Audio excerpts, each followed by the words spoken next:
Bonjour le monde entier, le bonjour l'Afrique surtout. Moi je m'appelle Aria Bassit. Aujourd'hui je viens participer à une quelque sorte un discours qui suscite actuellement où on est en train de parler et de l'Afrique, qui concerne surtout l'Afrique. C'est quoi ce discours? C'est le discours que Emmanuel Macron a parlé avant-hier en Angleterre lors d'un sommet de l'OTAN. L'Afrique, nous devons ouvrir les yeux. On doit ouvrir les yeux et savoir ce que l'on veut aujourd'hui. Tous les peuples ont pris leurs responsabilités. Il ne reste que nous. Il ne reste que nous, le seul peuple qui n'a pas pris ses responsabilités.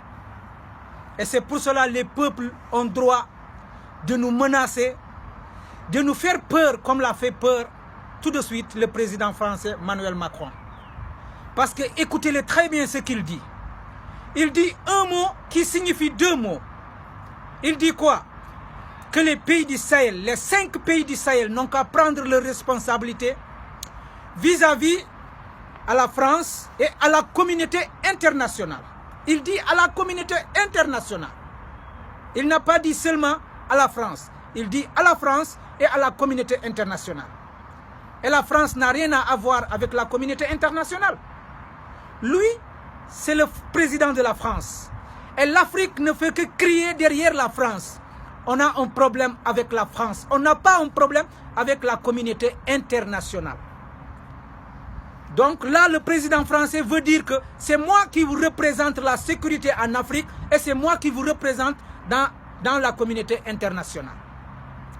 Quel est le peuple qui va continuer à accepter qu'un seul pays, un petit pays de 60 millions d'habitants, soit le représentant de presque tout un continent sur le plan de la sécurité et sur le plan international dans les sommets internationaux? On doit être responsable. Depuis 60 ans, après l'indépendance, nous avons encore peur. Peur de prendre notre indépendance. Peur de prendre notre sécurité, peur de prendre nous-mêmes charge. Et c'est pour cela, moi je fais appel à toute la jeunesse africaine de continuer à mettre la pression sur les Français. On n'a pas dit les Français en tant que peuple. Les Français en tant que peuple, on a été toujours des amis. On s'est toujours mariés avec eux. On a toujours vécu ensemble à Dakar, en Abidjan, au Mali et partout en Niger. Partout en Afrique, on a toujours vécu ensemble. Mais on dit non à la représentation militaire dans nos pays. On n'en veut plus d'eux.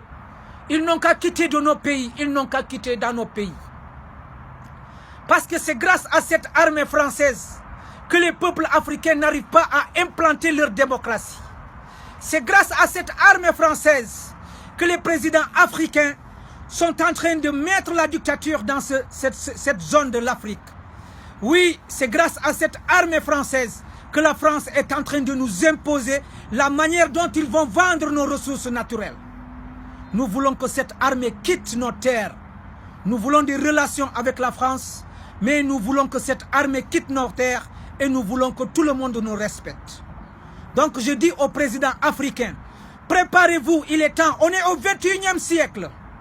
Achetez des armes pour vous défendre et n'attendez pas que la France vous défende. Si vous attendez encore que la France vous défende, c'est parce que encore vous êtes là à téter le lait de votre maman. Et vous n'êtes pas encore responsable jusqu'à présent. Si vous n'êtes pas prêt à diriger vos pays, quittez la place comme l'a dit Salif Keïta. Quittez la place, laissez ceux qui sont responsables de diriger leur pays. Nous en avons marre d'être traités comme des esclaves. Nous en avons marre de mourir dans les mers, dans les océans. Nous en avons marre d'être traités comme des esclaves en Europe. Nous voulons rentrer chez nous. Soyez des responsables en traitant vos pays. Et si vous n'êtes pas responsables pour traiter vos pays, quittez les pouvoirs et laissez ceux qui sont responsables de traiter leur pays. Je vous dis à la prochaine. Et c'est ce que la jeunesse africaine devait faire. Et dites-le ouvertement pour que le monde entier soit au courant de ce que les Français sont en train de faire en Afrique. C'est la France qui a des bénéfices en Afrique. L'uranium, ils sont au Niger. C'est leur bénéfice. Toutes les entreprises au Sénégal, l'eau, l'électricité, le téléphone, la télévision et tout ce qui fonctionne à Dakar, ça est sur leurs mains. Si tu vas en Abidjan, c'est les Français qui détiennent le cacao, le café. Partout en Afrique, au Mali, ils sont prêts à s'accaparer sur l'or, le gaz et le pétrole. Donc nous, l'Afrique, on n'a pas des entreprises en France. Donc celui qui a des avantages en Afrique, c'est le Français. S'il nous demande le choix, et s'il nous donne le choix de nous demander qui doit quitter, c'est lui qui doit quitter. On veut qu'il quitte en Afrique. Nous allons nous entraîner à nous défendre. Un peuple qui ne s'entraînera jamais à se défendre ne pourra jamais se défendre jusqu'à la fin de la vie. Entraînons à nous diriger, entraînons à nous défendre. Et c'est là que nos armées pourront savoir comment ils vont se défendre. Je dis à la jeunesse africaine, celui qui a aimé cette vidéo, il n'a qu'à le partager pour que son prochain puisse savoir ce qui se passe. On vous dit ciao et à la prochaine.